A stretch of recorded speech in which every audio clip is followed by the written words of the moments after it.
ठीक है, इस मैट्रिक का यूज करता है अपनी मतलब इस फॉर्मूले को यूज करता है मैट्रिक कैलकुलेशन करने के लिए।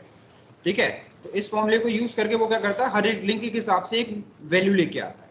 ठीक है, जैसे मान के चलो एक नेटवर्क है, तो ये आज ने क्या किया, हर लिंक के लिए इस फॉर्मूला को यूज किया और ये वैल्यू लेके आया। मान के चलो इधर 50 वैल्यू लेके आया, इधर 60 वैल्यू के लिए आया, इधर 50 लेके आया, इधर 50 लेके आया, 50 लेके आया। अब ये आज देखेगा कि ऊपर वाले पास से वैल्यू कम आ रही है, नीचे वाले पास से वैल्यू कम आ रही है, राइट। तो वो देखेगा नीचे वाले पास से जो वैल्यू है वो कम है, ऊपर वाले पास से 160 है, नीचे वाले पास से 100 है। ये जो वैल्यू दिख रही है ना, इस वैल्यू को ये अभी बोलेगा फिजिबल डिस्टेंस, फिजिबल डिस्टेंस। ठीक है, और जो पाथ वो ऐसे बेस्ट सर्च करेगा उस बेस्ट पाथ को बोलेगा वो सक्सीसर। यहाँ पे कुछ टेक्निकल टर्म्स हैं, उनको आपको याद रखना पड़ेगा। सो बेस्ट पाथ को बोलेगा सक्सीसर और सेकंड बेस्ट पाथ को बोलेगा फीसिबल सक्सीसर। तो ERP बेस्ट पाथ और सेकंड बेस्ट पाथ दोनों को मेंटेन करता है। ठीक है, बेस्ट एंड सेकंड बेस्ट हर एक डेस्टिनेशन के हिसाब से। तो बेस्ट को बोलेंगे सक्सीसर, सेकंड बेस्ट को बोलेंगे फीसिबल सक्सीसर, राइट। और जो टोटल जो वैल्यू आ रही है, जिस पास से सबसे कम वैल्यू होगी उस वैल्यू को बोलेंगे हम फीसिबल डिस्टेंस। ठीक है, और जितना जो वैल्यू मुझे नेबर एडवर्टाइज करेगा उस वैल्यू को, जैसे मान के चलो कि R1 से RB तक जाने के लिए टोटल वैल्यू कितनी 100, R5 R1 को कितना बोलेगा कि मुझसे B तक जाने के लिए वैल्यू है 50। हाँ, तो ये जो 50 वैल्यू होगी ये R1 के लिए कहलाएगी रिपोर्टेड डिस्टेंस, वो टोटल जो वैल्यू होगी वो कहलाएगी फीसिबल डिस्टेंस। ठीक है, ये टर्म समझ में आया, कॉन्फ़िगरेशन बहुत इजी है इसका। अब बात करते हैं थोड़ा सा, एक और मार्क्स होता है जिसको बोलते हैं वाइल्ड कार्ड मार्क्स। अभी तक हमने क्या पढ़ा था, सबनेट मार्क्स। तो इसी ऐसा एक और मार्क्स होता है जिसको बोलते हैं wild card marks. Wild card marks subnet marks के जैसे अपोजिट होता है। तो आपको करना क्या है, सबनेट मार्क्स को ब्रॉडकास्ट आईपी से माइनस कर देना है, जो वैल्यू आएगी वो कहलाएगी आपका वाइल्ड कार्ड मार्क्स। जैसे /24 का सबनेट मार्क्स क्या होता है, ये इसको ब्रॉडकास्ट आईपी से माइनस करो, रिजल्ट क्या आएगा 0.0255, ये क्या कहलाएगा वाइल्ड कार्ड मार्क्स। तो ERP सिर्फ वाइल्ड कार्ड मार्क्स ही सपोर्ट करता है, तो आपको सबनेट मार्क्स नहीं देना है, पे वाइल्ड कार्ड मार्क्स देना। Wild card marks subnet marks से अपोजिट होता है। तो 16 का वाइल्ड कार्ड क्या होगा 0.0.255, 8 का क्या होगा 0, 255, 15 का सबनेट मार्क्स ये होता है, इसको माइनस करेंगे 255 से, रिजल्ट क्या आएगा 127। तो ये /25 का वाइल्ड कार्ड मार्क्स, तो ये /30 का वाइल्ड कार्ड मार्क्स। समझाया, वाइल्ड कार्ड मार्क्स कैलकुलेट करते हैं, सबनेट मार्क्स का जस्ट अपोजिट है। तो आपके पास जितने भी राउटिंग प्रोटोकॉल है लाइक OSPF या ACL वगैरह, ये सब वाइल्ड कार्ड ही सपोर्ट करते हैं। ठीक है, सबनेट मार्क्स सपोर्ट नहीं करते। तो हमने देखा था नेटवर्क एंड होस्ट को रिप्रेजेंट करने के 3 तरीके, एक तो स्लैश, जैसे मैंने लिखा /24, इसका मतलब क्या होगा 24 बिट नेटवर्क और रिमेनिंग होस्ट। दूसरा है सबनेट मार्क्स, ठीक है। तीसरा क्या है वाइल्ड कार्ड मार्क्स।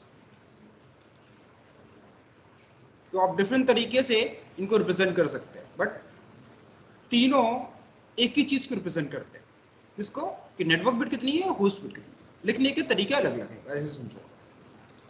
ठीक है, अब आते हैं ऑटोनॉमस सिस्टम्स पे।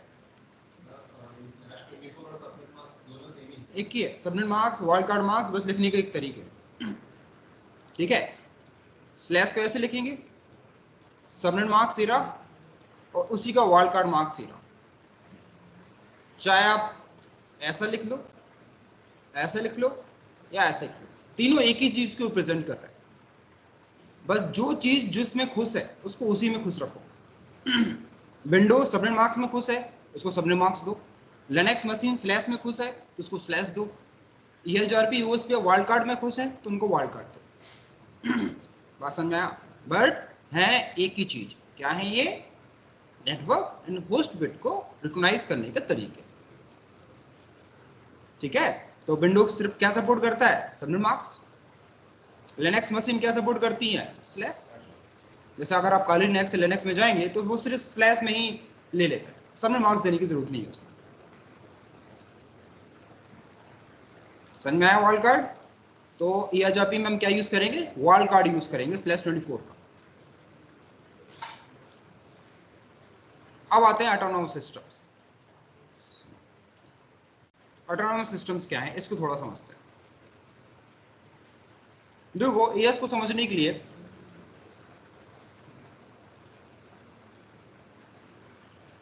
देखो अगर मैं आपसे पूछूं कि हमने दुनिया को कंट्री में क्यों डिवाइड करके रखा है, बिना कंट्री के भी तो इंसान रह सकते हैं, क्यों कंट्री में डिवाइड किया?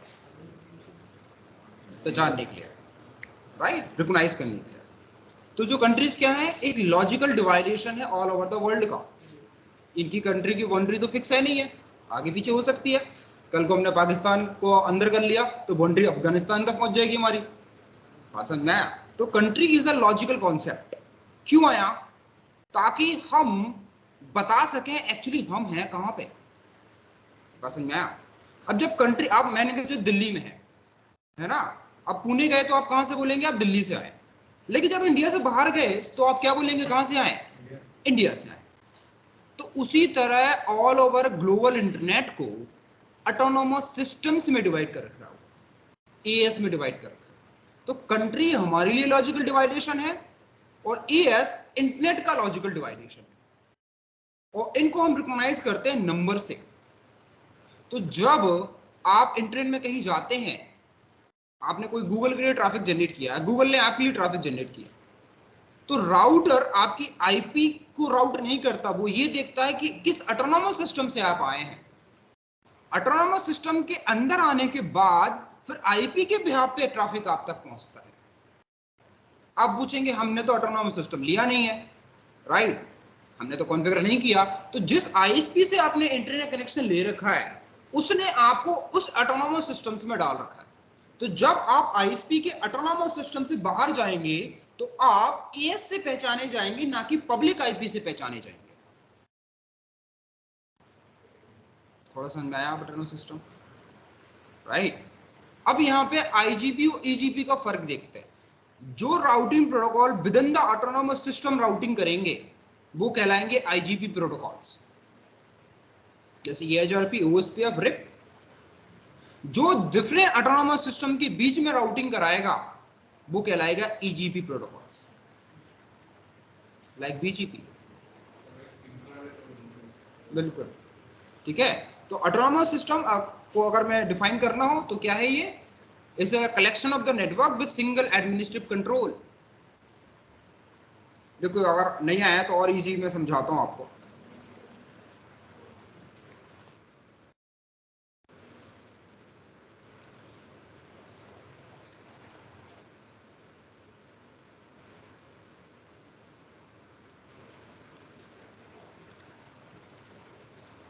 मान के चलो यहाँ पे मल्टीपल राउटर्स हैं,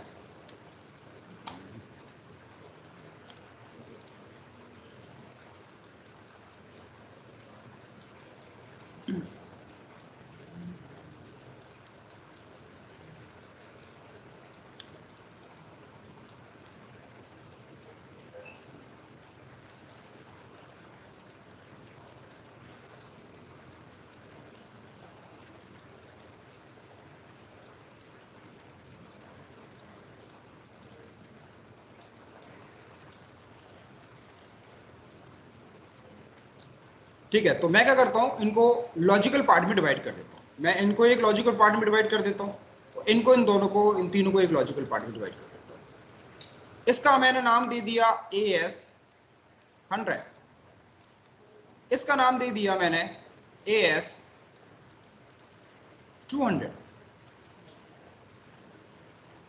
तो अगर आप यहाँ पे मान के चलो कोई यूजर है, तो यहाँ पे कोई यूजर बी, आप ए टू बी अगर रीचेबिलिटी बनाना चाहते हैं तो आप आईजीपी में से कोई भी प्रोटोकॉल उठा के दोनों की रीचेबिलिटी बना सकते हैं। स्टैटिक ले लो, रिप ले लो, एएचआरपी ले लो, ओएसपीएफ ले लो, आईएसआईएस ले लो। लेकिन मान के चलो कोई यूजर इधर है सी और आप ए टू सी जाना चाहते हैं, तो दो ऑटोनोमस सिस्टम्स के बीच में आपको ईजीपी प्रोटोकॉल्स कॉन्फ़िगर करना पड़ेगा, लाइक बीजीपी। तो ही दो ऑटोनोमस सिस्टम्स आपस में कम्युनिकेट कर पाएंगे। तो within the autonomous system we can use IGP protocols. For go and different autonomous system we need to configure EGP protocols like BGP, right? अब जब within एक IGP के अंदर आप जाएंगे, जैसे A to B आप जाएंगे, तो अब IP के बिहाफ पे इनका ट्रैफिक जाएगा। लेकिन जब आप किसी दूसरे सिस्टम में आप जाना चाहते हैं तो आप AS के बिहाफ पे पहचान, आप जैसे 200 में पहुंचेंगे ना आप, राइट। तो आप पहचाने जाएंगे AS100 के नाम से, ना कि IP के नाम से। Without autonomous system number add किए हुए आप कहीं नहीं जा सकते, ऑटोनॉमस सिस्टम से बाहर ही नहीं जा सकते। ऐसा क्यों किया गया? मान के चलो ऑटोनॉमस सिस्टम्स नहीं होते तो हर एक राउटर को दुनिया की सारी आईपी एड्रेस को मेंटेन करना पड़ता। दुनिया में जो बिलियंस ऑफ आईपी एड्रेस है, अब राउटर को हर एक आईपी एड्रेस को मेंटेन नहीं करना, बस ये मेंटेन करना कि हर एक ऑटोनॉमस सिस्टम तक कैसे जाते हैं। ऑटोनॉमस सिस्टम के अंदर फिर आईजीपी यूज होगा उस ऑटोनॉमस सिस्टम के अंदर जाने के लिए। जैसे मान के चलो कि आपको यूएस जाना है तो आप फ्लाइट लेंगे यूएस तक जाने के लिए, और यूएस के अंदर जाने के लिए आप ट्रेन या बस का यूज करेंगे। उसी तरह आपको यूएस से इंडिया आना है तो ट्रेन बस से नहीं आ सकते, आप फ्लाइट ही लेनी पड़ेगी आपको। बात समझ में आया? तो आपका जो प्लेन है वो समझो बीजीपी है या ईजीपी है, और आपकी बस और ट्रेन है ये आपकी आईजीपी है।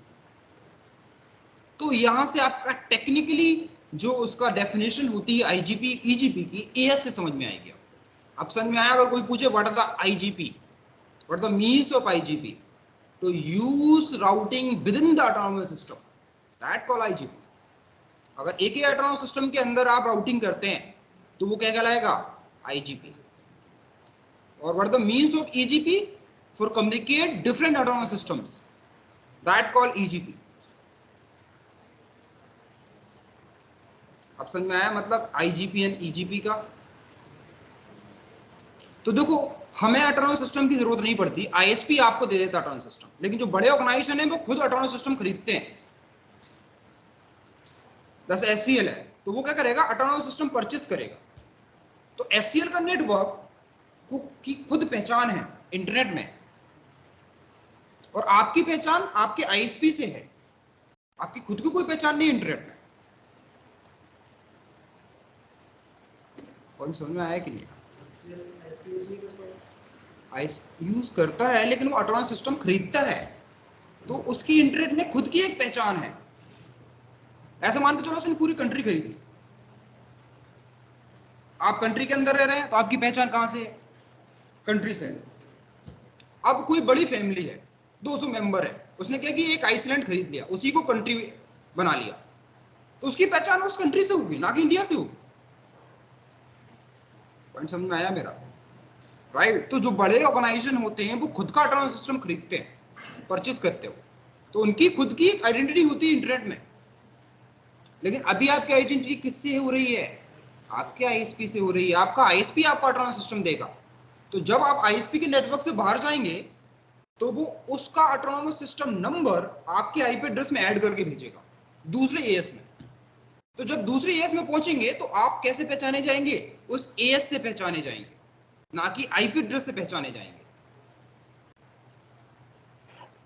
पॉइंट थोड़ा समझ में आया मेरा? ठीक है। जैसे हमें वर्ल्ड को कंट्री में डिवाइड करने की जरूरत पड़ी ना, उसी तरह इंटरनेट को एएस में डिवाइड करने की जरूरत पड़ी। अगर बिल्कुल नहीं समझ में तो ऐसे समझो, हमारे लिए जो कंट्री है इंटरनेट के लिए ऑटोनॉमस सिस्टम्स है, राउटर्स के लिए ऑटोनॉमस सिस्टम्स है। तो आईना क्या करता है? आईपी एड्रेस भी भेजता है और ऑटोनॉमस सिस्टम भी भेजता है। ठीक है? हेलो। हाँ जी, हम आवाज आ रही, बताइए। Sir, can we have more than one ISP in single autonomous system? आपकी बात क्या बोल रहे हैं आप? क्या एक ऑटोनोमस सिस्टम में एक से ज्यादा आईएसपी हो सकते हैं? नहीं नहीं, एक आईएसपी का एक ही ऑटोनॉमस सिस्टम होगा। एक आईएसपी, एक ऑटोनॉमस सिस्टम में मल्टीपल आईएसपी कैसे हो? हाँ, लेकिन हाँ ये पॉसिबल है। जैसे मान के चलो कि एक छोटा कोई आईएसपी है, एक गली में इंटरनेट कनेक्शन दे रहा है, राइट। अब उसकी बात ना बजट नहीं है कि वो खुद का ऑटोनॉमस सिस्टम खरीदे, तो उसने एयरटेल से बैंडविड्थ लिया, तो एयरटेल बोलेगा मेरे ही ऑटोनॉमस सिस्टम का आप पार्ट रहेंगे। जैसे देखे नहीं, बहुत सारे छोटे छोटे आईएसपी होते हैं, आपको वो इसी गली में दिखाई देगा, वो कहीं दिखाई नहीं देगा। ओके। समझ में आया? तो वो टोटल जो कुछ भी इंफ्रास्ट्रक्चर है वो एयरटेल से उसने लेकर रखा। समझ में आया? तो वो उसका एयरटेल का ऑटोनॉमस सिस्टम ही उसको कहलाएगा, उसने खुद का कोई ऑटोनॉमस सिस्टम नहीं लिया, क्योंकि वो छोटे आईएसपी है। तो इन एक्चुअली वो जनरल क्या? So in general, we can say that one autonomous system is one ISP, right?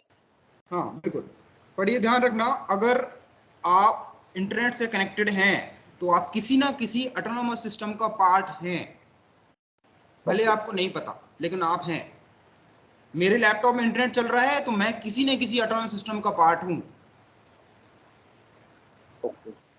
समझ में आया? हाँ जी। अगर आप 4G भी चला रहे हैं तो आप भी किसी न किसी ऑटोनोमस सिस्टम का पार्ट है, मतलब किसी एएस का पार्ट है। तो with in the as routing के लिए आईजीपी यूज करते हैं, और जैसे ही ऑटोनोमस सिस्टम से बाहर जाएंगे आपको ईजीपी की जरूरत पड़ेगी। और ऑटोनोमस सिस्टम से बाहर जाएंगे तो आप उस एएस से पहचाने जाएंगे। जैसे ये डायग्राम मान के चलो कि ए जो है 100 से बाहर जाता है 200 में, तो 200 वाला आपको कैसे पहचानेगा? 100 से पहचानेगा कि आप एएस 100 का पार्ट है। आपकी आईपी एड्रेस से नहीं पहचानेगा वो। आपकी आईपी एड्रेस कब पिक्चर में आएगी? जब आप ऑटोनोमस सिस्टम के अंदर पहुंच जाएंगे, तब फिर आईपी एड्रेस के बिहाफ पे राउटिंग होगी और आप तक ट्रैफिक पहुंचेगा।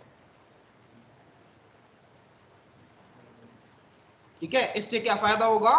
राउटर की टेबल छोटी हो जाएगी। अगर ऑटोनोमस सिस्टम नहीं होती तो इमेजिन करो कि हर एक राउटर को बिलियंस ऑफ नेटवर्क को मेंटेन करना पड़ता, बिलियंस ऑफ नेटवर्क। तो फिर आपका आईएसपी का राउटर अभी 1-2 करोड़ का आ रहा है, 30 लाख में आ जाता है, फिर पता चला 100-200 करोड़ का आ रहा है एक राउटर, उसमें आपको 100 GB रैम चाहिए, तब जाके बिलियंस ऑफ नेटवर्क को मेंटेन कर पा रहा है।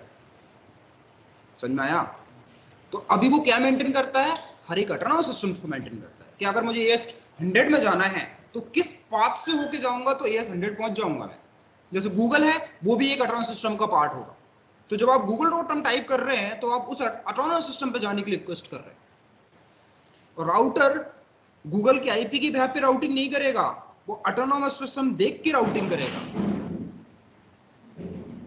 ठीक है, कोई बात नहीं, थोड़ा देर। ठीक है, ऑटोनोमस सिस्टम देख के राउटिंग करेगा, जिसको बोलते हैं एएस पाथ। तो हर एक राउटर एएस पाथ मेंटेन करता है कि अगर गूगल मान के चलो 1000 एएस में है, तो आपने ऐसे गूगल टाइप किया, अब राउटर देखेगा आपको एएस 1000 के पास जाना है, तो उसके पास एक एएस पाथ होता है। एएस पाथ में क्या मेंटेन होता है कि मुझे 1000 एएस तक जाने के लिए कौन सा पाथ यूज करना है। जब आप एएस 1000 के अंदर पहुंच जाएंगे, तब फिर आईपी के बेस पे राउटिंग होगी कि अब एएस के अंदर कैसे जाना है। थोड़ा बहुत समझ में आया? क्लियर है एएस? हम कौन सा एएस पे हम मैन्युअली देख सकते हैं? हाँ, कुछ टूल्स होते हैं, उनकी हेल्प से देख सकते हो आप। ठीक है, हाँ, इन फ्यूचर बताऊंगा मैं कैसे आप पता कर सकते हैं आप किस ऑटोनोमस सिस्टम का पार्ट है ना। लेकिन हमेशा ध्यान रखना, अगर आप दुनिया के किसी भी एरिया में इंटरनेट से कनेक्टेड हैं तो आप किसी ना किसी ऑटोनोमस सिस्टम का पार्ट हैं, भले आप वो खुद खरीदें या आईएसपी आपको दे। अरे एक कैसे दे देगा भाई? बिल्कुल, हर एक अलग अलग, एक आईएसपी के पास मल्टीपल एएस भी हो सकते हैं। ऐसा नहीं है कि एयरटेल है तो उसके पास एक ही एएस होगा। एयरटेल के पास मल्टीपल एएस है, वो दिल्ली को एक अलग सिस्टम बना देगा, मुंबई को अलग बना देगा, है ना। हो सकता है कि राजस्थान में अलग अलग बना दे, जम्मू कश्मीर को एक अलग से एएस बनाए। तो एक आईएसपी एक एएस भी नहीं खरीदते, मल्टीपल एएस खरीदते हैं वो। ये खैर बेचेगा एपनिक, आईना डाइट तो नहीं बेचता, डिस्कस किया था हमने। क्या से कौन बेचेगा आपको इंडिया में? एपनिक। इंडिया, चाइना, ऑस्ट्रेलिया, ये सब एपनिक के पास जाएंगे। तो एपनिक आईपी भी बेचेगा और ऑटोनोमस सिस्टम भी बेचेगा।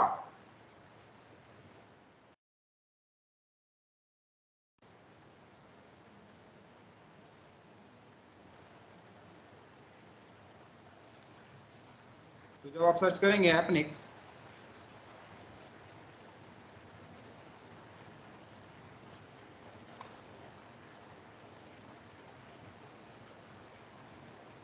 पढ़ो यहाँ पे क्या लिखा है।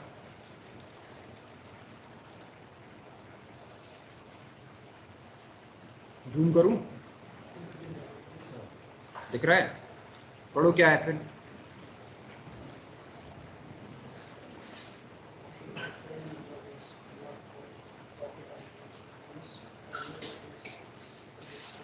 इतना पढ़ लो, whose primary role, ये जो हाईलाइट किया इतना ही सफिशिएंट है।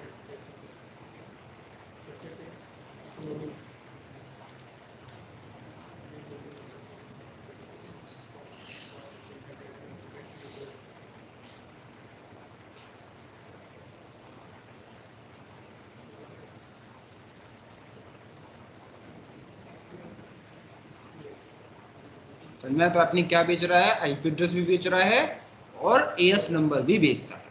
खैर यहाँ पे ये लिखा हो, ये तो यही है, नॉन प्रॉफिट ऑर्गेनाइजेशन, बट ऐसा नहीं है, प्रॉफिट ही कमाते भाई, बहुत प्रॉफिट कमाते हैं।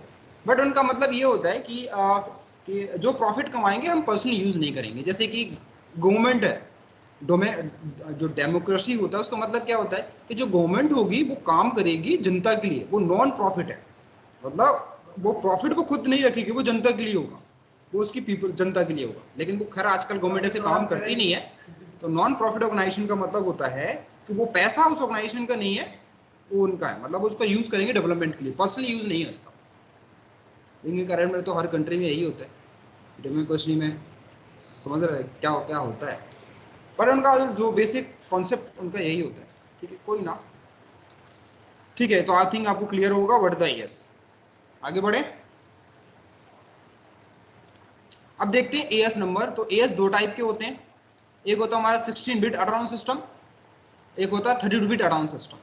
तो 16 बिट ऑटोनॉमस सिस्टम की रेंज जाएगी ये, और 32 बिट ऑटोनॉमस सिस्टम की रेंज जाएगी ये। जैसे IP4 IP6 होता है, उसी तरह 16 bit autonomous system, 32 bit autonomous system होता है। और ये आईएएस भी प्राइवेट पब्लिक हो सकते हैं। Private as free of cost होते हैं, जैसे प्राइवेट आईपी होती है फ्री ऑफ कॉस्ट, उसी तरह प्राइवेट एएस फ्री है, और पब्लिक एएस आपको लेना होता है।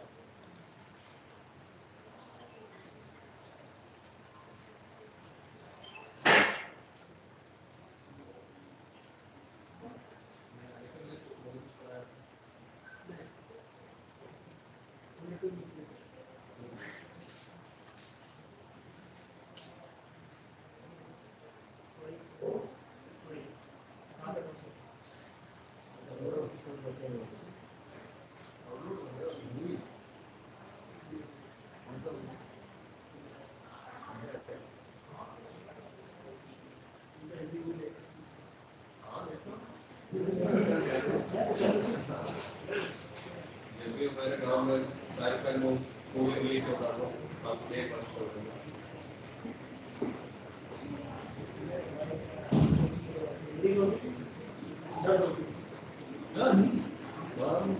बट लाइक यहाँ तमिल मूवीज दो तीन थिएटर की रिलीज होते हैं, इसी तरह वहाँ पर दो तीन अगर यहाँ पर तमिल में होगी तो फिर शूटिंग नहीं होगी। हाँ ऐसे ही डब होके आएगी, अभी हमें समझ में नहीं, तेलुगु फिल्म देखने जाए समझ में नहीं आएगा, और डब होके आएगी तो फिल्म देखेंगे। तेलुगु तो मैं हिंदी से डब करके ही देखता हूँ। तेलुगु मलयालम में डब थोड़ा होता है, बट हिंदी में बहुत सारा हाँ, हिंदी बहुत सारा। ठीक है, अब बोलिए। और साउथ में सब लोग भी तेलुगु बहुत कम देखते हैं, मलयालम मूवीज कम देखते हैं, बॉलीवुड और बॉलीवुड ये अमेरिकन का मूवी पहले इंडिया की बात चल रही है, हमको पहले इंडिया की बात चल रही है। साउथ में सबको मार रही है, किसी की फिल्म नहीं चल रही है। ये तो मैं यहाँ आकर ही सुनता हूँ, लाइक साउथ इंडिया और नॉर्थ इंडिया के बीच में कुछ कॉम्पिटिशन है यहाँ, वहाँ तो ऐसे कुछ नहीं है। ये कंपटीशन कर रहा है। हाँ, ये मुझे फर्स्ट टाइम सुन रहा था जब मैं दिल्ली आया था, केजीएफ के बना हाँ मुझे इतना भी पसंद है यार, उसमें तो थोड़ा मिक्स हो गया। लास्ट में ना रामचरण को राम ही बना कर दिया। हाँ, मुझे सब में आराम है।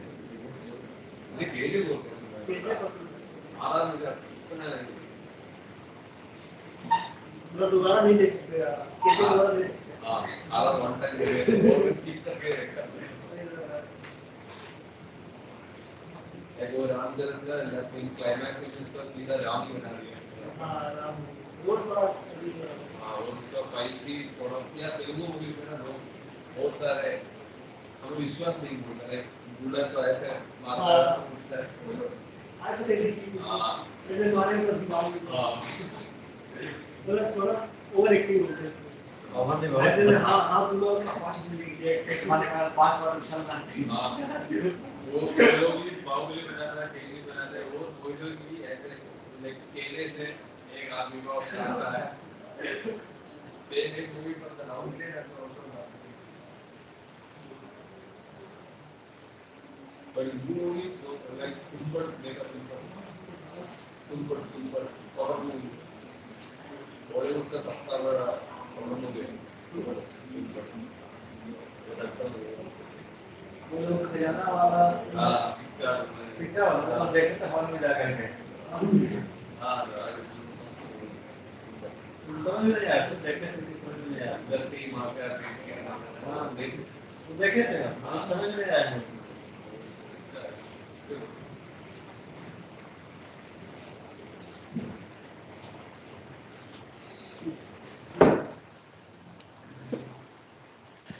ठीक है। सो अब इसमें एक और कॉन्सेप्ट आता है, इसको बोलते हैं split horizon and horizon reserve. तो ये एक्चुअली लूप प्रिवेंशन मैकेनिज्म है, जैसा हमने रिप में पढ़ा था। क्या था स्प्लिट हॉरिजॉन?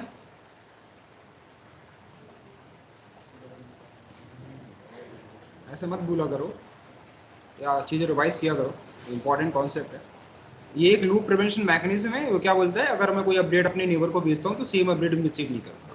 ठीक है, तो अगर कोई पूछता है what is the split horizon, ये भी बोल देंगे is a loop prevention mechanism default work on EIGRP sufficient. ठीक है, डिफॉल्ट रन करती है। आप इसको बंद कर सकते हैं, लेकिन वो स्पेसिफिक केस होता है।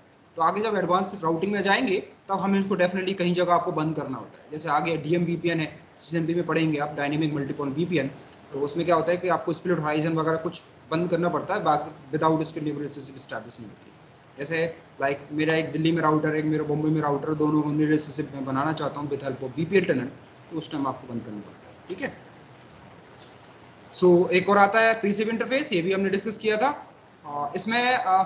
इसमें no sending no receiving RIP में, और इसमें क्या फ़र्क है, रिप में सेंडिंग बंद करता है, रिसीविंग चालू रखता है वो, लेकिन इसमें ना सेंडिंग होगी ना रिसीविंग होगी। ठीक है। और EIGRP में कुछ टाइप के पैकेट होते हैं, hello packet, update packet, query packet, reply packet and acknowledge. ठीक है, तो आपके 5 टाइप के पैकेट होते हैं। इनका मतलब वही है जो यहाँ पे आपको दिख रहा है। हेलो का मतलब होता है नेबर को डिस्कवर करना, नेबर को पता करना और नेबर को ट्रैक करना। ठीक है, जैसे मुझे पता करना है कि मेरा नेबर जिंदा है या निपट गया, तो हेलो पैकेट से भेजो। मैं उसको हेलो भेजता रहूँगा, वो मुझे हेलो भेजता रहेगा। उसने हेलो पैकेट भेजना बंद कर दिया तो मैं समझ जाऊँगा हाँ उसका काम खत्म है। ठीक है, और उससे लर्न की हुई जो कुछ भी होगा मैं सब भूल जाऊँगा। जैसे मान के चलो आपका फ्रेंड है, वो निपट गया, तो उसकी सारी यादें भी चली जाएंगी, मतलब उससे रिलेटेड किया हुआ सब कुछ आप हटा देंगे। तो सेम राउटर के केस में होता है, जो कुछ भी मेरे नेबर से मैंने लर्न किया होगा मैं सब हटा दूँगा। ठीक है। सो देन हमारा अपडेट टाइमर, ये आपकी राउटिंग अपडेट है। क्यूरी का मतलब होगा क्यूरी भेजना, रिप्लाई का मतलब रिप्लाई, एक्नॉलेज का मतलब एक्नॉलेज। तो एक्नॉलेज होगा सिर्फ क्यूरी रिप्लाई पैकेट के लिए, हेलो और एक्नॉलेज के लिए कोई एक्नॉलेज नहीं होगा।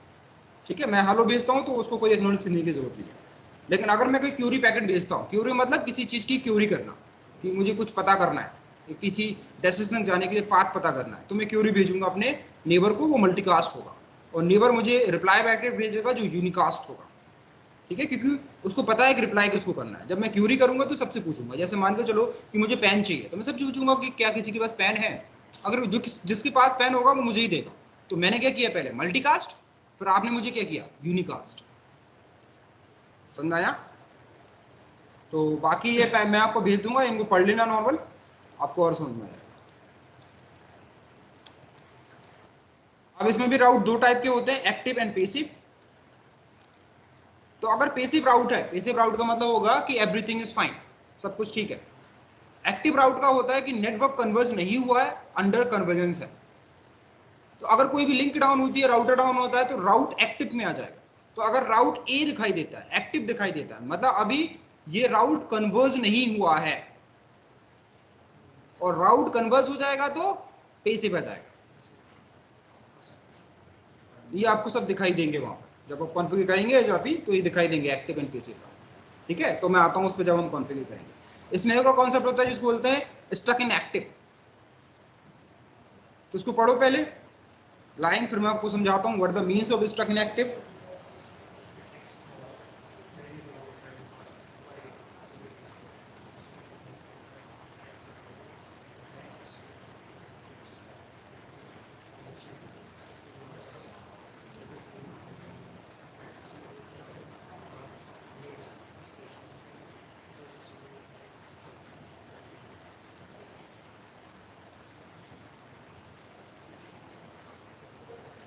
अब मान के चलो कि किसी यूजर ने 10.0 नेटवर्क की रिक्वेस्ट की राउटर को, तो राउटर ने अपने पड़ोसी से पूछा क्या आपके पास 10.0 नेटवर्क तक जाने के लिए राउट है। मैंने क्यूरी पैकेट भेजा। अब मेरा जो नेबर है वो रिप्लाई नहीं कर रहा, वो मुझे बोल दे है या नहीं है। अगर नहीं है तो मैं उसकी रिक्वेस्ट को ड्रॉप कर दूंगा, अगर है तो मेरे लिए अपडेट पैकेट भेज दो, मेरा पाथ की इंफॉर्मेशन दे दो, उस पाथ को मैं यूज करके उसको भेज दूंगा। तो मैं वेट कर रहा हूं कि कुछ तो बोल दो भाई है या नहीं है। तो मेरी कंडीशन क्या कहलाएगी, स्टक इन एक्टिव। जैसे मान के चलो आपको पैसे की बहुत जरूरत है, तो आपने एक फ्रेंड से पूछा तो भाई 2000 रुपये डले हो तो भेज दे, अर्जेंट जरूरत है मुझे। आपका फ्रेंड बोलता है बताता हूं मैं, ठीक है, आई विल टेल यू। आप वेट कर रहे हैं कि फोन करके बता दे है या नहीं है, अगर हो तो भेज दो, नहीं है तो और किसी से पूछूं मैं। तो आपकी जो कंडीशन क्या कहलाएगी, स्टक इन एक्टिव। तो अब इस कंडीशन निकालने के लिए आपको उसको थोड़ा समझाना पड़ेगा, बोलना पड़ेगा ना, तो फर्क कि भाई क्लियर बोल दे अभी बोल, अब बताता नहीं अभी बोल, हाँ या ना। तो आपको फ्रेंडशिप को रिफ्रेश करना पड़ेगा। उसी तरह नेबर रिलेशनशिप को रिफ्रेश करना पड़ता है, मतलब पहले उसको नेबर रिलेशनशिप में हटाओ फिर दोबारा से रीस्टैब्लिश करो। तो बहुत कम केस होते हैं जब ये कंडीशन हो जाए, लेकिन ये कंडीशन जब हो जाएगी तो आपको रीस्टार्ट करनी पड़ती है नेबर रिलेशनशिप। उसके लिए सिंपली कमांड होती है क्लियर आईपी EHRP नेबर, या फिर राउटर को रिस्टार्ट कर दो। बट राउटर को क्यों रिस्टार्ट कर रहे हैं, सिर्फ EHRP की नेबर रिस्टार्ट करनी है। तो आप राउटर की एक प्रोसेस को भी रिस्टार्ट कर सकते हैं और कंप्लीट राउटर भी स्टार्ट करेंगे। जैसे मैंने एक पूरे राउटर को स्टार्ट कर दिया, तो राउटर के अंदर हजारों प्रोसेस चल रही हैं, आपने सारी प्रोसेस को रिस्टार्ट किया, लेकिन मुझे सारी प्रोसेस रिस्टार्ट नहीं करनी, सिर्फ EHRP प्रोसेस को ही रिस्टार्ट करनी है। तो आप किसी स्पेसिफिक प्रोसेस को भी रिस्टार्ट कर सकते हैं। मेरी बात समझ में आई? जैसे मान के चलो कि आप टैक्स मैनेजर यहाँ पे खोले हैं, तो बहुत सारी प्रोसेस चल रही है यहाँ पे, तो जाए यहाँ पे तो दिख रहा है ना बहुत सारी प्रोसेस।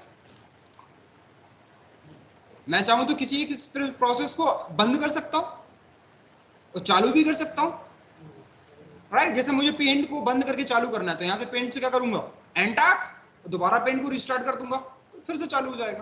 तो उसी तरह राउटर में भी आप किसी स्पेसिफिक प्रोसेस को रिस्टार्ट कर सकते हैं, आपको पूरा कंप्लीट राउटर रिस्टार्ट करने की जरूरत नहीं है। उसके लिए कमांड होती है क्लियर। क्लियर के बाद नहीं आ रहा समझ में तो क्वेश्चन पुट कर लो, जितनी भी पॉसिबल कमांड्स होंगी आपको दिखाई देंगी। सर ये रिस्टार्ट करने के लिए हम विदिन द राउटर नहीं होने से नेबरिंग राउटर से रिस्टार्ट कर सकते हैं। दोनों में से, यहाँ से भी करना पड़ेगा, नेबर से भी करना पड़ेगा, दोनों साइड से क्लियर करना पड़ेगा, तब वो फिर से नेबर रिलेशनशिप को स्टैब्लिश करें। ठीक है। और एक और इम्पोर्टेंट कि 2 पैरामीटर मैच होना चाहिए EHRP में नेबर रिलेशनशिप को स्टैब्लिश होने के लिए, और वो है आपके ऑटोनॉमस सिस्टम्स एंड की वैल्यूज। की वैल्यूज कौन सी, मैट्रिक वाली की वैल्यूज। तो बाय डिफॉल्ट K1 और K3 क्या होता है 1, और बाकी रेस्ट ऑफ की वैल्यूज होती है 0। तो सारे राउटर में K1 K3 1 होना चाहिए, रेस्ट ऑफ 0 होना चाहिए, तो ही नेबर बनेंगे वो। दूसरा AS नंबर मैच करना चाहिए। इसका मतलब है कि EHRP में आप जितने भी राउटर लेंगे उनको आपको एक ही AS के अंदर रखना होगा। AS मिस मैच होगा तो वो नेबर रिलेशनशिप एस्टैब्लिश नहीं करेंगे। मतलब अगर R1 को 100 में रखा है तो R2 को भी 100 में रखो, और ये सारी इंफॉर्मेशन उसके हेलो पैकेट्स में होती है। EHRP का जो हेलो पैकेट होता है उसमें सारी इंफॉर्मेशन होती है उसकी।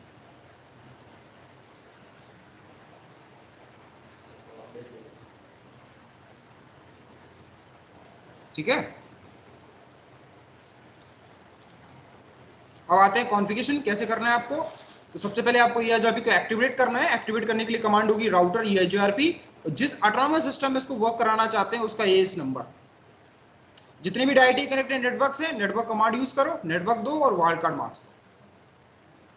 इजी कॉन्फ़िगरेशन, तो इसी सिंटैक्स से आपको कॉन्फ़िगर करना है। तो मैं क्या कर रहा हूँ, वही टोपोलॉजी उठा लेता हूँ जिसमें हमने रिप किया था, उसी में हम अब रीचेबिलिटी किससे बनाएंगे, EIGRP से। और आपको EIGRP की एक जो मेन प्रॉपर्टी वो ध्यान रखना है, फास्ट कन्वर्जेंस टाइम। EIGRP जितना फास्ट कोई डायनेमिक कैटेगरी का प्रोटोकॉल नहीं है, ठीक है। और फास्ट का मतलब convergence time fast. Convergence time मतलब कि अगर कोई भी एक लिंक डाउन होती है, राउटर डाउन होता है, तो वो बहुत जल्दी अल्टरनेट पाथ को चूज कर लेता है। अगर आपने नेटवर्क को प्रॉपर डिजाइन किया है, अभी तो शायद आपको ये भी समझ में नहीं आएगा कि डिजाइन का मतलब क्या होगा, ठीक है। डिजाइन का मतलब वो ड्रॉ नहीं होता है, कुछ टाइम लगेगा तब आपको समझ में आएगी नेटवर्क प्लानिंग, नेटवर्क डिजाइनिंग, ठीक है। तो हम हमेशा नेटवर्क को ऐसा डिजाइन करते हैं कि एप्लीकेशन को कभी भी प्रॉब्लम ना हो डेटा को ट्रांसमिट करने के लिए। एक पाथ फेल हो तो अल्टरनेट पाथ, वो पाथ हो तो एक और अल्टरनेट पाथ, तो इस तरह से हम डिजाइन करते हैं, ठीक है। तो उस डिजाइन, अगर आपने नेटवर्क को प्रॉपर डिजाइन किया है तो EIGRP का कन्वर्जेंस टाइम मिली सेकेंड्स में होता है। मतलब 1 सेकेंड तो बहुत ज्यादा है उसके लिए, 1 सेकेंड के 10th पार्ट में भी वो कन्वर्ज कर लेगा, नेटवर्क को रिकन्वर्ज कर देगा। मतलब कि यूजर्स को पता ही नहीं चलेगा कि उसका पाथ चेंज हो गया। जैसे गूगल डॉट कॉम टाइप खोल रहे हैं आप, हो सकता है कि गूगल खुलते खुलते उसका पाथ चेंज हो गया हो और यूजर्स को पता ही नहीं चला कि उसका पाथ चेंज हो गया। आपको कभी रियलाइज ही नहीं होगा, क्योंकि 1-2 सेकंड का जो ब्रेकआउट होता है वो हमें समझ में नहीं आता। और वो सोचो 1 सेकंड के 10 पार्ट में भी कन्वर्ज कर दे रहा है नेटवर्क, तो आपको कभी पता ही नहीं चलेगा कि आप दूसरे पास से जाने लगे। आप वो इतना फास्ट कन्वर्ज कर देता है नेटवर्क को, ठीक है। ये तो आइडियल लिसन होगा ना, जो भी लिसन कर रहा है 1 मिलीसेकंड में कन्वर्जेंस टाइम होगा, तो आइडियल लिसन, क्योंकि उसको अल्टरनेट पाथ की इंफॉर्मेशन पहले से होती है। अब देखो मैं तीनों को एक एग्जांपल से समझाता हूँ, रिप को, EIGRP और OSPF। अब मान के चलो कि आप एग्जाम देने तो सब जाते हैं, राइट। तो मान के चलो एग्जाम में आप एक पेन लेके गए लिखने के लिए, अगर वो पेन खत्म हो गया तो आपको दूसरा पेन अरेंज करने में टाइम लगेगा, ठीक है। तो आप रिप है, ये मत बोलना कि मैं लेके नहीं जाते थे, हमेशा पड़ोसी से मांगते थे, ठीक है। अब मान के चलो एग्जाम में आप 2 पेन लेके जाते हैं, एक बेस्ट एक सेकंड बेस्ट। अगर एक पेन खत्म होगा तो दूसरा आपके पास है, आप तुरंत यूज कर लेंगे, आपके लिए ज्यादा टाइम नहीं लगेगा, तो आप है EIGRP। लेकिन अगर आप घर के सारे पेन लेके जाते हैं, जितने भी पॉसिबल पेन है आपके घर में, तो है आप OSP। क्या बिल्कुल, तो OSP will maintain each and every possible path, best भी उसको पता होगा और जितने अल्टरनेट हैं वो भी उसको पता होगा। ऐसे मान के चलो यहाँ से गुड़गांव जाना है, रिप है तो आपको एक ही रास्ता पता है गुड़गांव का। अगर बीच में कहीं फेल हो जाता है तो आप फिर पड़ोसी से पूछेंगे, बगल वाले से, कि भाई गुड़गांव कैसे जाऊं, या मैप देखेंगे उस टाइम। अगर आपके 2 रास्ते पता है गुड़गांव जाने के लिए, एक बेस्ट एक सेकंड बेस्ट, तो आप EIGRP है। और यहाँ से गुड़गांव जाने की हर एक रास्ते के बारे में इंफॉर्मेशन है आपको, तो आप OSP है। इतने की जानकारी होते हुए भी इज फास्ट, राइट, क्योंकि उसको डिजाइन ही इस तरह से किया है। EIGRP को बनाने का मेन रीजन बड़े नेटवर्क को सपोर्ट करना नहीं था, उसको बनाने का मेन रीजन है कन्वर्जेंस टाइम फास्ट। इसलिए डेटा सेंटर नेटवर्क डिजाइनिंग में हमेशा EIGRP को प्रेफर किया जाता है, और OSPF को और ISIS को और BGP ये ISP प्रेफर करता है, सर्विस प्रोवाइडर में इसका यूज होता है। फिर OSPF तो हर जगह यूज होता है, मोस्ट ऑफ कंपनी के अंदर भी होता है, ISP भी होता है। ISP अपने with in the autonomous system इसको यूज करते हैं। एक AS के अंदर रीचेबिलिटी OSPF के थ्रू बना लेते हैं, और AS to AS reachability BGP के थ्रू बनती है, ठीक है। यूज सारे होते हैं, स्टैटिक भी ऐसा कोई भी नहीं है जो यूज नहीं होता, सारे प्रोटोकॉल यूज होते हैं, बट डिपेंड करता है सिचुएशन पे, कंडीशंस पे, जरूरत पे, रिक्वायरमेंट के हिसाब से हम अपना प्रोटोकॉल डिसाइड करते हैं, राइट। और विदाउट रेल 3 रीचेबिलिटी आप इंटरनेट या नेटवर्क को इमेजिन भी नहीं कर सकते, is a must. Layer 3 reachability होना कंपलसरी है, और लेयर 3 रीचेबिलिटी कौन देगा? राउटिंग प्रोटोकॉल्स देंगे, ठीक है, क्योंकि विदाउट लेयर 3 रीचेबिलिटी एप्लीकेशंस काम नहीं कर सकते, ठीक है। तो एप्लीकेशन कान कम्युनिकेट विदाउट लेयर 3 रीचेबिलिटी, ठीक है। तो आप कितनी भी बड़े हैकर हो या फिर कितनी भी इंटेलिजेंट, मतलब कोई भी एप्लीकेशन कितनी भी इंटेलिजेंट हो, अगर उसके पास लेयर 3 रीचेबिलिटी नहीं है तो वो कुछ नहीं कर सकती। अगर नेटवर्क डाउन, सब कुछ डाउन, ठीक है। जैसे आपको याद हो एक बार फेसबुक की सारी सर्विसेज डाउन हुई थी, इंस्टा वगैरह सब डाउन हुआ था 4-5 घंटे के लिए। आपको पता है क्या रीजन था? राउटिंग में प्रॉब्लम थी, राउटिंग जो पाथ है उसमें प्रॉब्लम थी, ठीक है, मतलब राउटिंग को लेकर कोई मिस था। तो जब राउटिंग डाउन होती है, लेयर 3 डाउन होते हैं, तो उससे कोई फर्क नहीं पड़ता आप कितने एडवांस टेक्नोलॉजी वाले आप कोई कंपनी है, उसका कंप्लीट इंफ्रास्ट्रक्चर डाउन होगा, ठीक है, अगर लेयर 3 जाती है तो। ऐसा समझो कि अगर रोड पुल टूट गया या रोड ब्रेक हो गई, तो अगर आपके पास 10 करोड़ की भी गाड़ी है तो वो नहीं चल पाएगी। बात समझ आया? अब कौन सी गाड़ी फास्ट है, कौन सी ज्यादा इंटेलिजेंट है, ये तो तब होगा ना जब रोड होंगी, है ना। मान के चलो कि आपके पास एक फरारी है, एक आपके पास नैनो है, आप दोनों में रेस करना चाहते हैं कि कौन सा फास्ट है, राइट। तो तब कर पाएंगे ना जब रोड होंगी। जब रोड ही नहीं होगी तो उन गाड़ियों का मतलब क्या निकलता है? कुछ भी मतलब नहीं। तो एक तरह से राउटिंग क्या करते हैं, लेयर 3 पाथ देते हैं, किसको? एप्लीकेशंस को। एप्लीकेशन को वही बताएगा कि आप किस रास्ते से जाएंगे तो डेस्टिनेशन पहुंच जाएंगे। समझ में आया? और राउटिंग प्रोटोकॉल जो मैंने डिस्कस किए उतने ही है, इससे ज़्यादा नहीं है। इन फ्यूचर शायद कोई बन जाए तो बात अलग है, ठीक है। और इनमें बहुत जल्दी चेंजेस नहीं आते हैं राउटिंग में। क्यों नहीं आते इतनी जल्दी चेंजेस? पूरा कंप्लीट इंफ्रास्ट्रक्चर आपको चेंजेस करना पड़ेगा। फिर ये एप्लीकेशन नहीं है कि पर डे अपडेट आ रहे हैं, राइट। राउटिंग प्रोटोकॉल में इतने जल्दी अपडेट नहीं होते हैं, सालों तक अपडेट नहीं आते इसमें। अगर ये बीजीपी में कोई भी अपडेट आया ना, तो अब यकीन मानो उस अपडेट को इम्प्लीमेंट करने के लिए कम से कम हमें 5 साल लगेंगे, 4-5 साल। मिलियंस ऑफ राउटर्स हैं हमारे इंटरनेट में, उन सब पे चेंजेस करना पड़ेगा, ठीक है। तो इसलिए इनमें जल्दी जल्दी अपडेट नहीं आते। आप देखेंगे कि लास्ट बार ओएस पे अपडेट हुआ था 2004 में, 3 में, ठीक है। मतलब आज से 18 साल से कोई चेंजेस नहीं आया उसमें, वही काम उसी तरह ही काम कर रहा है, उसी तरह बीजीपी भी उसी तरह काम कर रहा है। इसमें नए नए फीचर्स आते हैं, फीचर्स समझ रहे हैं ना। अपडेट मतलब, अपडेट का मतलब फीचर्स मतलब अलग अलग चीजें हैं, फीचर्स आते हैं और जो कि ओल्डर के साथ कॉम्पेटिबल होगा वो, ठीक है। नया अगर कोई चीज बनेगा तो वो पुराने के साथ मैप कॉम्पेटिबल होगा। तो मैं कोई भी एक डायग्राम ले लेता हूँ।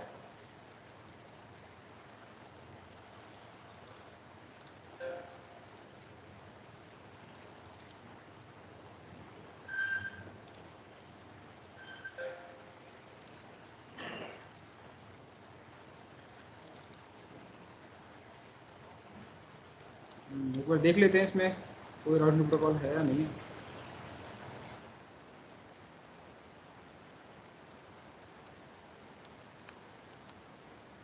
ठीक है, तो कोई राउट नहीं है इसमें, इस टोपोलॉजी को उठा लेते हैं। इसमें सब इंटरफेस में आईपी है, ठीक है। आई थिंक मुझे नहीं लगता है बताने की ज़रूरत है, तो बस चेक कर लेते हैं आईपी। तो इसमें ठीक है 10.20.1, 20.2, 30.2 एंड 40.3 एक्चुअली, ठीक है। तो इसमें मैं लूप बैक को बना लेता हूँ।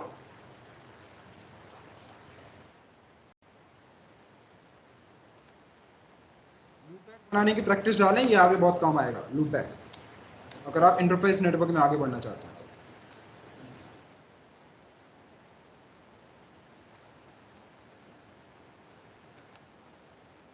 तो सबसे पहले आपको EIGRP को एक्टिवेट करना है। कैसे, क्या कमांड होगी, राउटर EIGRP। उसके बाद आपको क्या देना है, ऑटोनोमस सिस्टम्स देने हैं। तो अभी लैब प्रैक्टिस करने के लिए आप कोई भी नंबर यूज कर लो, राइट। लेकिन क्या ध्यान रखना है, जो भी नंबर यूज करें सारे राउटर में सेम दे, कि ऑटोनोमस सिस्टम मिसमैच होगा, नेबर रिलेशनशिप स्टैब्लिश नहीं होगी। हमने देखा ना, नेबर रिलेशनशिप स्टैब्लिश होने की दो पैरामीटर मैच होना चाहिए, एएस नंबर मैच होना चाहिए, के वैल्यूज मैच होना चाहिए। ये इंपॉर्टेंट क्वेश्चन है, ध्यान रखना, ये मोस्ट ऑफ इंटरव्यू पूछते हैं कि what parameters should have to match in EIGRP to forming neighbour adjacency. कौन से पैरामीटर है मैच होना चाहिए, एएस के वैल्यूज, ठीक है, ये ध्यान रखना, इंपॉर्टेंट पॉइंट है। तो यहाँ पे मैं 100 यूज कर लेता हूँ, आप कोई भी नंबर यूज करो, बस जो भी यूज करो सारे राउटर में सेम लो। अब नेटवर्क कमांड यूज करना है और आपको नेटवर्क देना है पहला, तो पहला नेटवर्क है 10.0 वाइल्ड कार्ड मार्क्स, यही होगा। देन हमारा दूसरा क्या है, देन तीसरा क्या है, लूप बैक। लूप बैक का वाइल्ड कार्ड क्या होगा, ऑल बिट 0।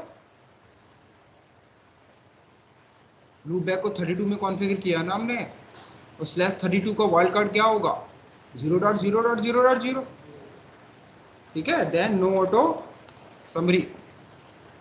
समझ में आया, ये अभी इजी है, 4 लाइनें कॉन्फ़िगर करने के लिए। अब आते हैं R2।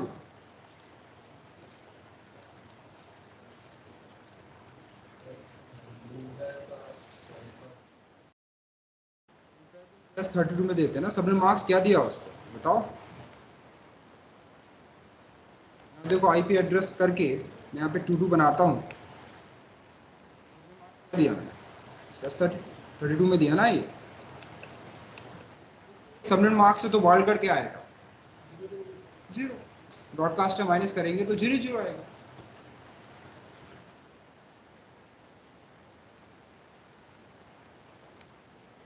राउटर EIGRP 100 नेटवर्क, तो पहला तो हमारा है 20.0। जैसे मैंने 20.0 दिया तो एक मैसेज आया, क्या बोल रहा है, IP EIGRP 100 नेबर 20.1 जो मेरे लोकल 0/0 से कनेक्टेड है इस अब न्यू एडजेंसी, ठीक है, मतलब दोनों नेबर बन गए। 30.0 and loop back,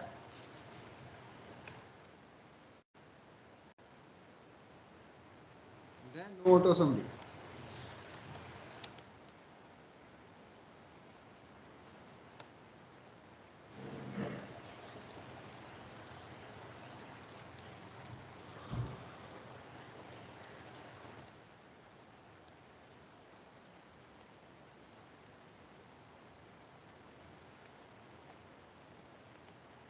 loop back बना देते हैं।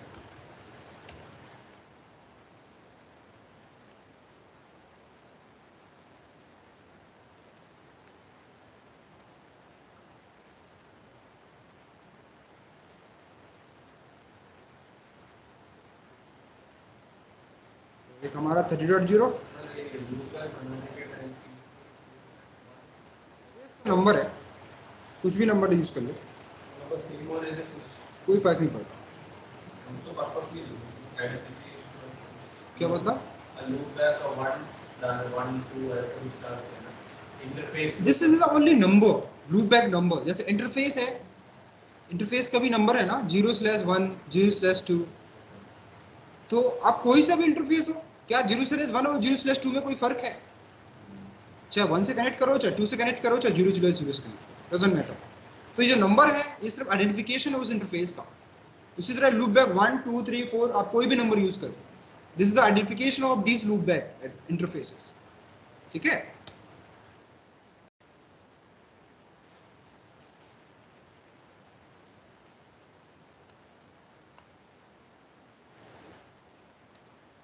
तो हमने तीनों राउटर में कॉन्फ़िगर कर लिया, समझ में आया, इजी कॉन्फ़िगरेशन है।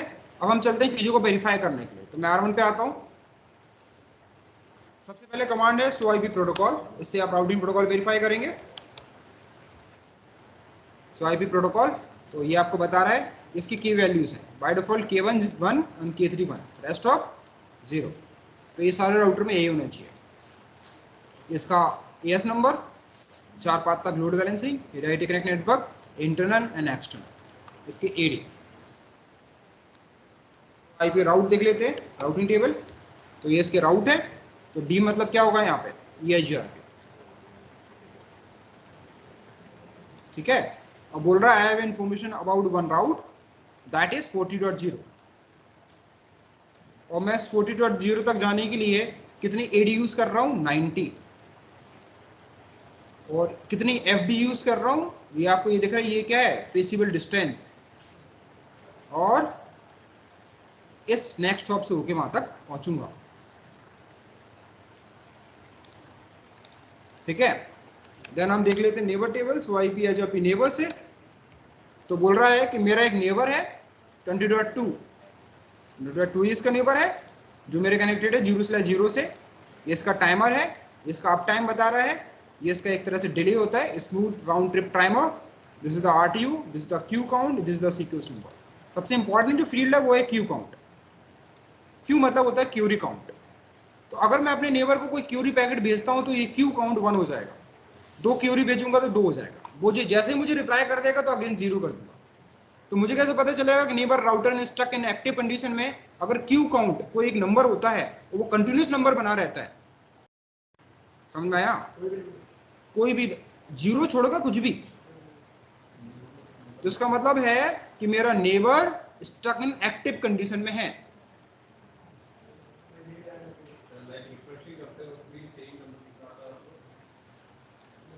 से रिफ्रेश करने के बाद नहीं आएगा ना, जैसे ये R1 है, ये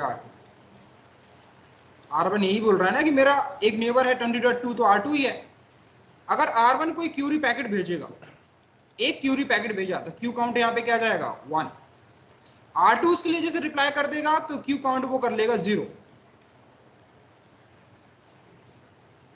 अगर मैंने क्यू काउंट उसको क्यूरी भेजा और मुझे रिप्लाई नहीं कर रहा सामने वाला, तो इसका क्या क्यू काउंट बना रहेगा, 1। तो अगर कोई भी एक नंबर आता है वो बना रहता है, 0 नहीं होता, तो वो आपको ट्रबल शूट करने की जरूरत है। तो क्यू काउंट हमेशा क्या होना चाहिए यहाँ पे, 0। उसके बाद एक और आता है जिसको बोलते हैं सीक्वेंस नंबर। तो ये जो सीक्वेंस नंबर होता है हमेशा बढ़ता रहेगा।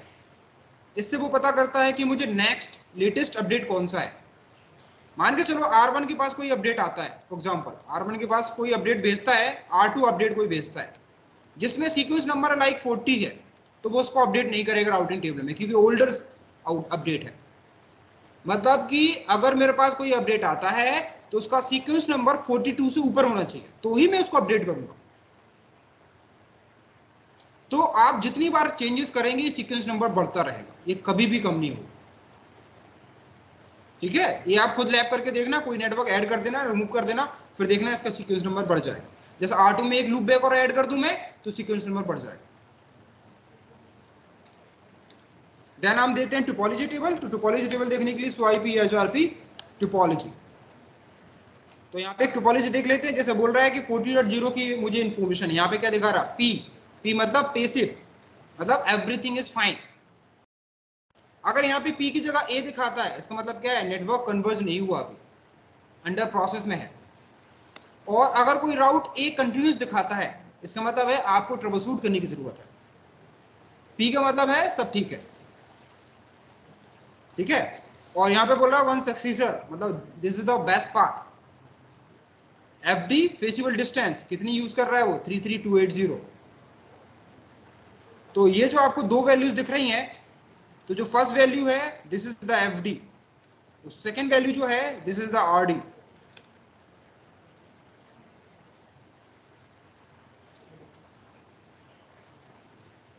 समझ में आया?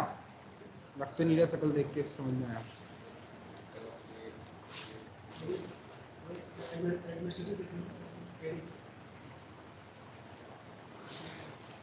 एडी क्या होता है भाई? ये FD बोल रहा हूँ, ये इसकी मैट्रिक है FD। एडी अलग चीज होती है, एडी है एडमिनिस्ट्रेटिव डिस्टेंस, ये फेसिबल डिस्टेंस, और RD रिपोर्टेड डिस्टेंस। देखो ये कुछ नए टर्म्स हैं, इसलिए पढ़ना पड़ेगा आपको। ठीक है, मैं मानता हूँ एक बार में याद नहीं होते, इसके लिए आपको थोड़ी प्रैक्टिस करनी पड़ेगी, थोड़ी सेल्फ स्टडी करनी पड़ेगी, ठीक है, तो ही ये चीज़ें आएंगी आपको, ठीक है। तो देखो एफडी क्या होता है, एक तरह से मैट्रिक को कैलकुलेशन करने के लिए जो वैल्यू होती है ना, उस वैल्यू को बोलते हैं एफडी। तो EHRP प्रेफर हमेशा लीस्ट एफडी, जिस भी पास से सबसे कम एफडी होगी EHRP के लिए वो बेस्ट बनेगा, जो बेस्ट बनेगा उसको वो सक्सेसर बोलेगा, ठीक है। खैर पिंग करेंगे तो डेफिनेटली पिंग होगा, नो डाउट पिंग होगा।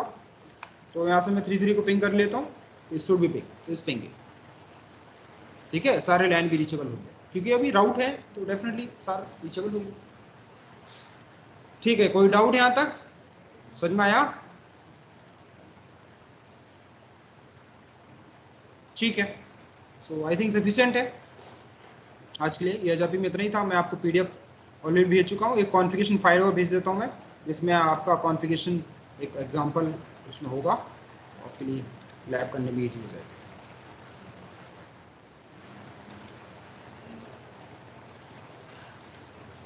तो ये डायग्राम भेज देता हूँ, इसमें आपको कमांड्स भी दे रखी है यहाँ पे, कैसे कॉन्फ़िगर करना है, और वेरिफिकेशन कमांड्स भी यहाँ पे दे रखी है। उसका हलो टाइमर, ये एक्चुअली हलो टाइम चेंज करने का कमांड्स है, और ये पेसिव इंटरफेस बनाने की, एडी चेंज करने की, ठीक है। तो इसको आप प्रेफर कर लेना, इससे आपको थोड़ी हेल्प हो जाएगी लैब करने में।